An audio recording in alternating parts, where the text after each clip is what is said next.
Вечерва го промовираме романот Аквариум од познатата унгарска писателка Кристина Тот.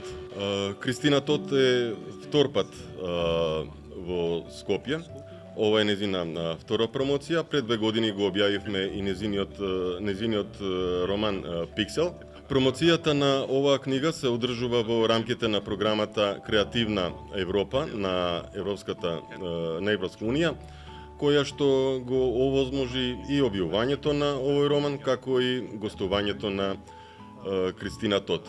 Jó estét kívánok! Köszönöm szépen, hogy ilyen sokan eljöttek. Nagyon boldog vagyok, hogy itt lettek újra Skopjéban. Fantasztikus könyvbemutatón volt 2 évvel ezelőtt. Köszönöm szépen az Ili kiadónak, hogy bizalmat szavazott nekem, és a második könyvemet is megjelentette. Ez a legszebb könyvborító, amit az Akvárium című könyvnek készítettek valaha.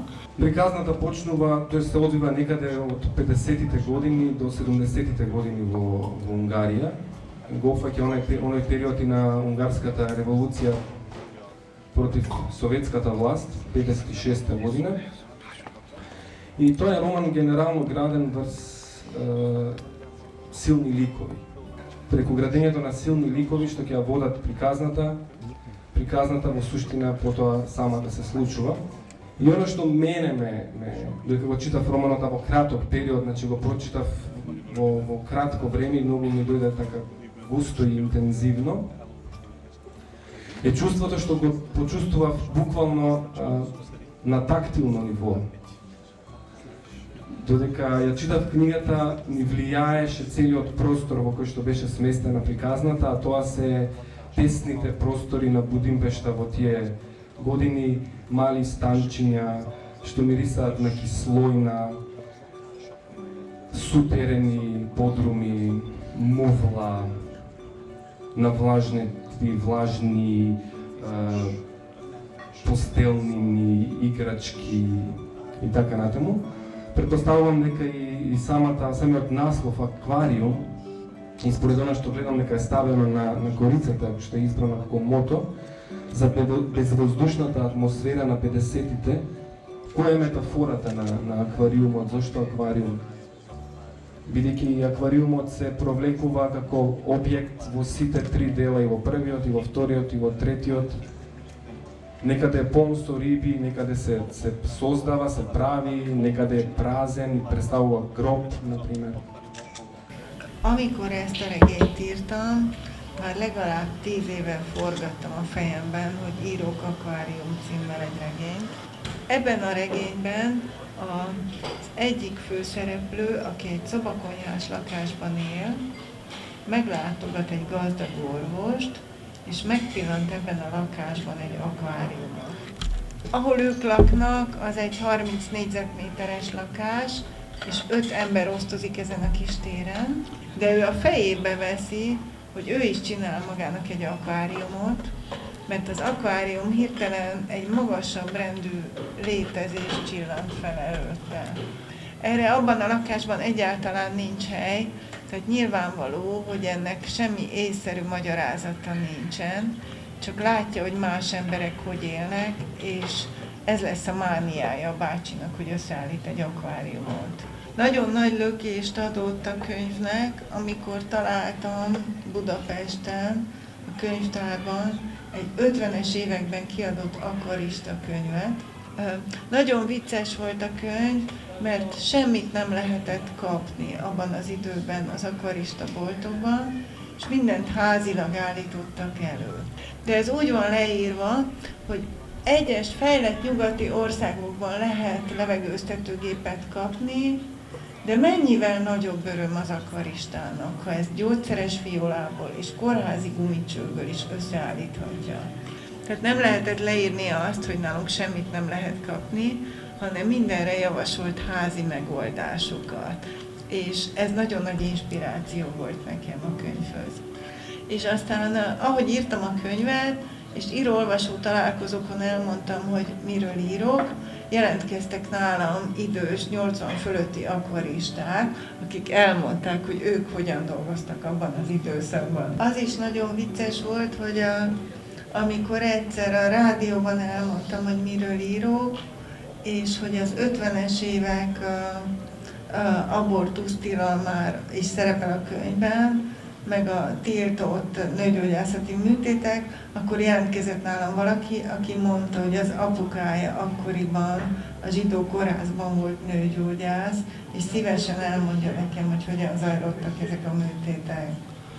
Úgyhogy minden regénynek megvan a maga titokzatos útja, és úgy éreztem, hogy megtörténik a csoda, amikor írom, hogy minden, amivel találkozom, az ahhoz segít hozzá, hogy alapanyag legyen ebben a regényben.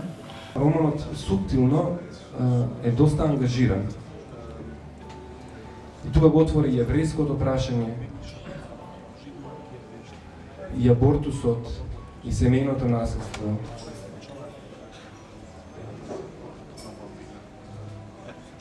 И моето прашање кон Кристина ќе биде колку е тоа интенционално, колку е со намера тоа се вметнувано.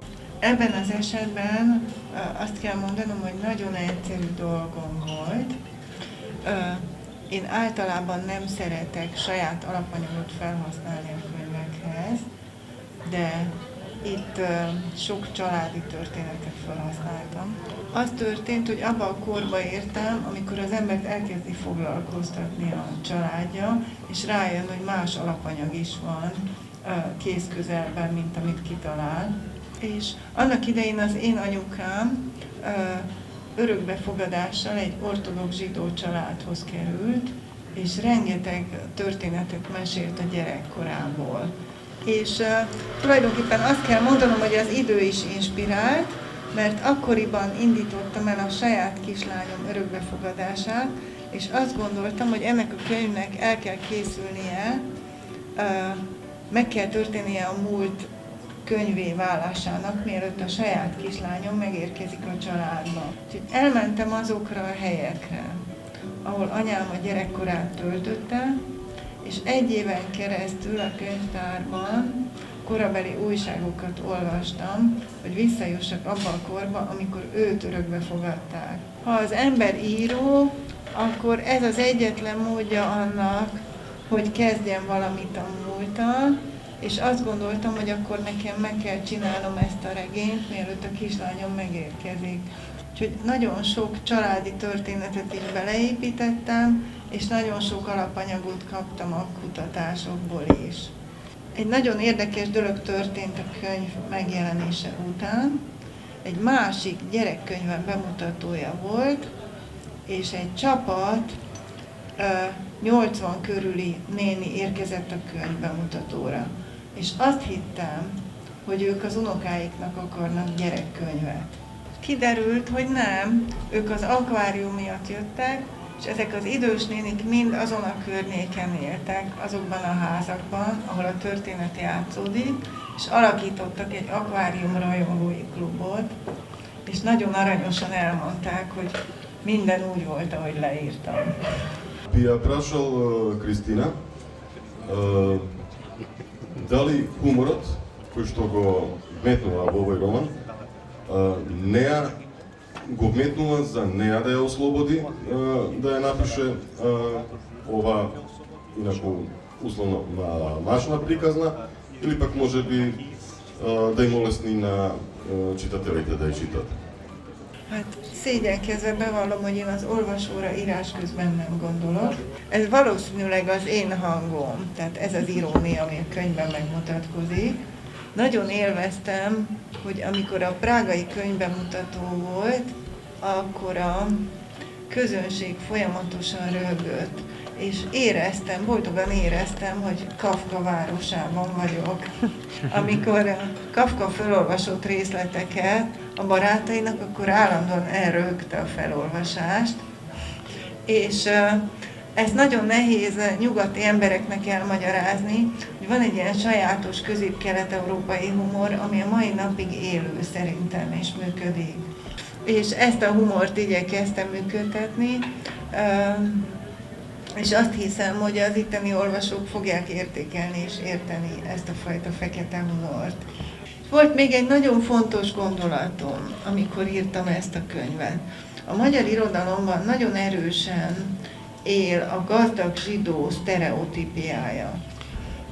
Egy-két kivétel van, Nádas Péter egy-két korai elbeszélése, például a bárány, de én fontosnak tartottam, hogy a szegény zsidókról is legyen szó. Tehát, hogy legyen egy olyan könyv, ami a szegény zsidókról szól.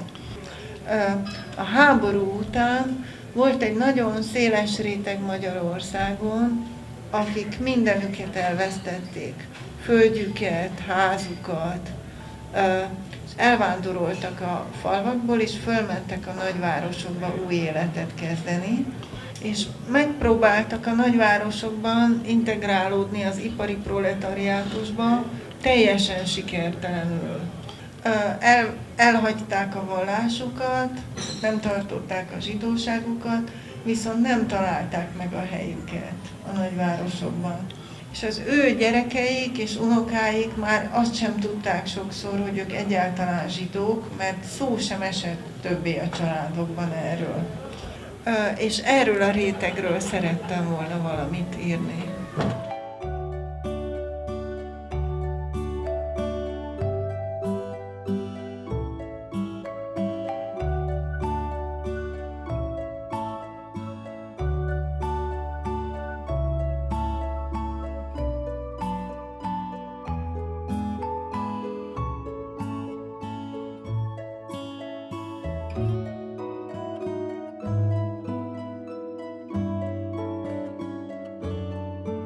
Tegnap volt a könyvbemutató, és most eljöttünk ide Sutkába egy kicsit körbenézni. Nagyon klassz itt sétálgatni, és érdekesek ezek az épületek, meg örülök, hogy erről a részről is szerezhettem volna egy benyomást. És szeretnék még visszajönni majd Skopje.